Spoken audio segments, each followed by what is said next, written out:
It was also widely reported that Bill had a friendship or business or some kind of contact with Jeffrey Epstein, and that you were not, that was very upsetting to you. Did that play a role in the divorce at all in this process? Yeah, as I said, it's not one thing, it was many things. But I did not like that he'd had meetings with Jeffrey Epstein, no. Mm-hmm. Mm-hmm. And you made that clear to him?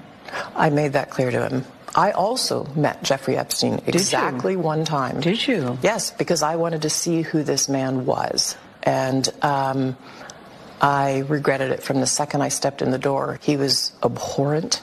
He was evil personified. I had nightmares about it afterwards. So, you know, my heart breaks for these young women because that's how I felt. And here I'm an older woman. My God, I feel terrible for those young women. It's awful. You felt that the moment you walked in? I didn't realize that. He was awful. Yeah. And you shared that with Bill, and he still continued to spend time with him? Any of the questions remaining about what Bill's relationship there was, those are for Bill to answer. Okay. But I made it very clear how I felt about him. Doing all they can. I believe that Kash and Dan have been honest about what they've seen. This new development this week from the Justice Department really is much more final than coming from the FBI, because the Justice Department would be the keeper of all the interagency traffic. I believe that the Jeffrey Epstein story is much more of a CIA story than an FBI one. Mm-hmm. The fact is it's almost impossible that the CIA would not have been keeping tabs on Jeffrey Epstein since at least 1983, when Jeffrey Epstein was the money fixer for the CIA's main point person in the Iran-Contra scandal. One of the things that's frustrated me, and I think millions of people in the country and maybe even around the world, is that this unsettled question about Alex Acosta's apparent statement that Jeffrey Epstein belonged to intelligence and was told to back off, followed by a statements at a public press conference that did not deny that he said that, and then a very, very tepid, shallow DOJ ethics investigation after that, which effectively did not ask him the question point blank, has left a gaping hole in the story here. We spoke to Ari Ben Mashani, who is a former Israeli spy. He said on the record unequivocally that Jeffrey Epstein was working for Israeli intelligence operations, the Mossad, and running a classic honey trap operation.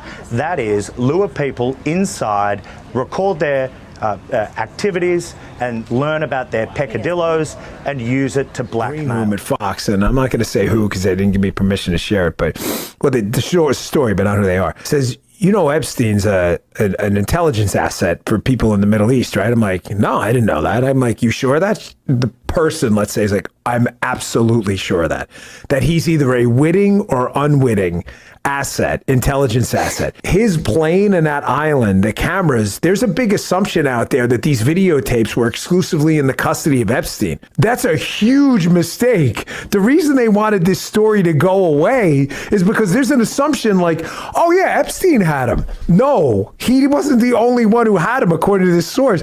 These assets, that's why this blackmail story makes so much sense. Which Middle Eastern countries they are, I don't know. But this person, who's a very, very good reporter, I mean, aces, right, swore Epstein was either a witting or unwitting intelligence asset, and they may have had his plane wired up, and they're the ones who have all this stuff. How do you know some of these countries aren't going to some of these power players who aren't making decisions because, hey, you wouldn't want this video out there? Supporter of the president, but this is not going well. And they need a shift in strategy. And I really think what needs to happen is, I volunteer to do it because I am not conspiratorial, but I totally understand the Epstein case very well and why people have questions about it. I'll sit down with all three of them. Give me Bondi, Patel, and Bongino for 2 hours. I can ask anything, and then the audience can see whether they're truth tellers. And I care about them. I don't know Pam as well, but though I know Pam, I don't dislike Pam. I really don't. We go back years at Fox News. Dan is the only one who I consider an actual personal friend, but the audience knows that. This is why you have to sort of keep some distance between yourself and the administration, even when they're your friends. You have to be able to report honestly on them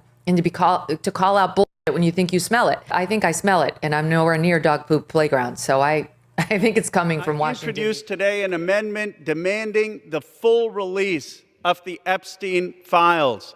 The Speaker's Rules Committee should demand a vote tomorrow of every member of Congress. Yes, we should release it, or no, we should not. This is a question of whose side are you on? Are you on the side of protecting the rich and the powerful who've put their thumb on the scales of government to suck out millions of dollars while working class Americans... Some nice assets that they'd throw around, like islands. But a lot of big people went to that island. But fortunately, I was not one of them. It's just very strange for a lot of people that the list of clients that went to the island has not been made public. Yeah, it's very interesting. Not American. And we have every right to ask, on whose behalf was he working? How does a guy go from being a math teacher at the Dalton School in the late 70s with no college degree to having multiple airplanes, a private island, and the largest residential house in Manhattan? Where did all the money come from? And no one has ever gotten to the bottom of that because no one has ever tried. And moreover, it's extremely obvious to anyone who watches that this guy had direct connections to a foreign government. Now, no one's allowed to say that that foreign government is Israel because we have been somehow cowed into thinking that that's naughty. There is nothing wrong with saying that. There is nothing hateful about saying that. There's nothing anti-Semitic about saying that. There's nothing even anti-Israel about saying that. I've spent my entire life pretty much in Washington, where I knew and loved a number of people, including one very close person who worked at CIA. That has never prohibited me from saying, I think the CIA has done some horrible things, murdered a bunch of people, participated in the murder of a sitting US president. It's got a whole trail of crimes. That doesn't make me a disloyal American. It doesn't make me anti-American in any sense. I was born here. My family's been here for hundreds of years. I love this country. That's why I live here. The secrets of Jeffrey Epstein remain tightly guarded. But earlier this year, I spearheaded a Wired investigation that uncovered the data of almost 200 mobile phones belonging to visitors to his infamous pedophile island. The data was so precise, we were able to map the paths of these visitors to within centimeters, including their neighborhoods, buildings of origin, and the paths they took to get to the island. These digital trails document the numerous trips of wealthy and influential individuals seemingly undeterred by Epstein's status as a convicted sex offender. Wired's analysis of the data is ongoing, and it raises profound questions about privacy and surveillance.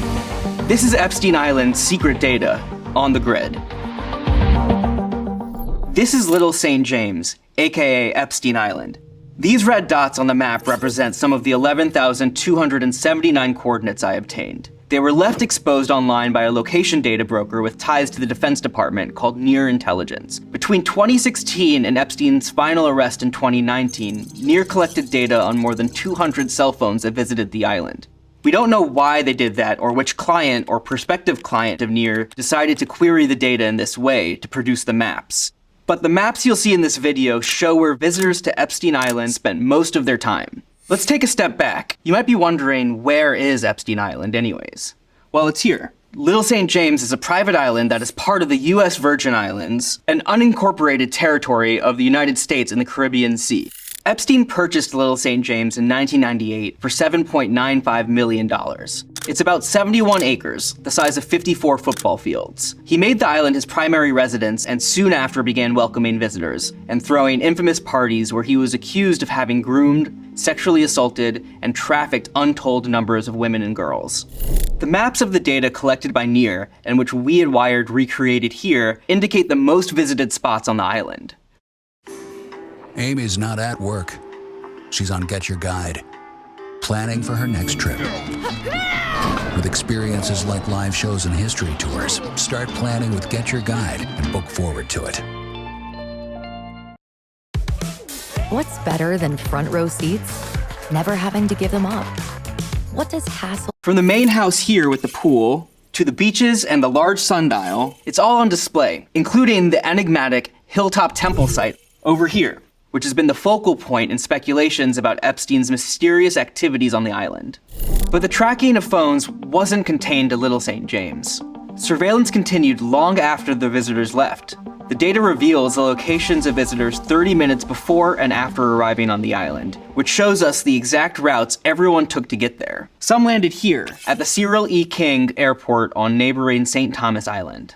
With its private jet and VIP terminals, it was the go-to hub for Epstein's 200-seater Boeing 727 plane dubbed Lolita Express. We see data points clustered at various area beaches, hotels, and luxury resorts, including the Ritz-Carlton Hotel here. To get to Epstein's Island, many visitors got on a boat at a designated dock at the American Yacht Harbor, a private marina on St. Thomas co-owned by Epstein at the time. From there, we see a flow of movement through Great St. James Island, the larger island just to the north, which Epstein purchased in 2016 for $22 million. He had hoped to develop it, but was met with legal challenges after damaging the island's coral reefs and protected habitats. The data then traces visitors' movements as they are ferried to Epstein's private dock on Little St. James. Epstein also had a helipad on the island and owned at least one helicopter, a Sikorsky S-76, which he used often to transport himself, guests, and victims from the airport or elsewhere, according to legal documents and testimony. It's worth noting that the data reveals a regular flow of traffic to and from Little St. James between 2016 and 2019. A lot of people were visiting the island even after Epstein had pleaded guilty in 2008 and served jail time for procuring a minor for prostitution. If we keep following the data trail and we widen our view, we'll see that the tracking of visitors continues once they have left the island and presumably gone back home. The near intelligence data we uncovered pinpoints 166 locations throughout the United States in 80 cities across 26 states. Topping the list were Florida, Massachusetts, Texas, Michigan, and New York. The data points are labeled as common evening locations or common daytime locations, typically their homes or work. Many of the visitors were likely wealthy, as indicated by coordinates pointing to gated communities in Michigan, as well as homes in Martha's Vineyard and Nantucket in Massachusetts. We even have data points from a downtown Miami nightclub, and also the sidewalk across the street from Trump Tower in New York City. Before we jump to conclusions, some sources have highlighted interactions between Donald Trump and Jeffrey Epstein at social events. But after Epstein's 2008 conviction, there are no verified reports of Trump maintaining a relationship with a convicted pedophile. Take a look at this point over here in New Mexico. This is a property that was owned by Epstein, a secluded 8,000-acre ranch. Another property of Epstein's is seen over here on El Brio Way in Palm Beach, Florida. This waterfront mansion was sold, demolished, and is now being rebuilt. But it was where prosecutors claimed Epstein trafficked numerous underage girls with the intention of molesting and abusing them. But we don't just see the coordinates of wealthy homes amongst the data. The median household income of Palm Beach is more than twice that of nearby communities where we also see data points. Some of these points could represent victims or employees who worked on the island, which is why we're careful about revealing names and continue to carefully analyze the data. If we zoom out more, we notice something strange. There are no data points anywhere in Europe.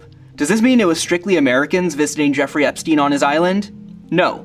We do see data points from the cache identifying origin cities in Australia, the Cayman Islands, and way over here in Kyiv in Ukraine. We know that Epstein himself had a place in Paris. And we know from victim testimony and flight logs that his associate, Jean-Luc Brunel, owner of a modeling agency in Paris, did visit the island. So why don't we see these data points? One possibility could be Europe's extensive privacy laws. Considered the strongest privacy and security law in the world, the General Data Protection Regulation, GDPR, gives Europeans robust rights to their personal data, even outside of Europe. Under comparatively lax US privacy laws, Near Intelligence was able to source its location data for this precision surveillance. To explain how this data might have been collected in the first place, we need to talk about the world of digital advertising and data brokers. The reason you get a targeted ad displayed on an app or a website is because apps on your phone have been transmitting information about you to ad exchanges and real-time bidding platforms. That information often includes your location data. Data brokers like Near Intelligence extract, repackage, analyze, and sell the data from these ad platforms. In fact, according to internal company documents from 2019, Near Intelligence, which has roots in Singapore and Bengaluru, India, claimed to have information on around 1.6 billion people in 44 countries. They offer a platform for searching that allows their clients to query their vast dataset. By drawing a box around a specific area like Little St. James, Near then provides insights about the devices it observed within the selected area. We don't know who or why someone searched Epstein Island, but the reports and maps they created were sitting unprotected and totally searchable as publicly accessible code. And that's where we found them. And those aren't the only Near Intelligence datasets that we found. Google's web crawlers were able to locate at least 2 other reports, one geofencing the Westfield Mall in the Netherlands, and another targeting a park in El Paso, Texas. This is data unrelated to our investigation about Epstein Island, but it shows how unsafe personal data can be. In some cases, it's just a Google search away. So pro tip, if you don't want your personal data swimming around in the murky waters of programmatic advertising, make sure you limit ad tracking on your phone, disable location services and third-party cookies, and use an ad blocker. So what happened to the island after Epstein reportedly committed suicide in a Manhattan federal jail while awaiting trial for sex trafficking? Well, in May of 2023, billionaire investor Stephen Dieckhoff purchased both Little St. James and Great St. James for $60 million. He's currently building a luxury resort on Little St. James that he says could open as early as 2025. Also, Ghislaine Maxwell, former British socialite and Epstein accomplice, was convicted in 2021 on 5 counts including sex trafficking of minors by force. Maxwell was arrested in Bradford, New Hampshire, tracked to $1 million home by federal agents using location data pulled from her cell phone. I'm Dhruv Mehrotra. The Wired investigation into the secret data of Epstein's Island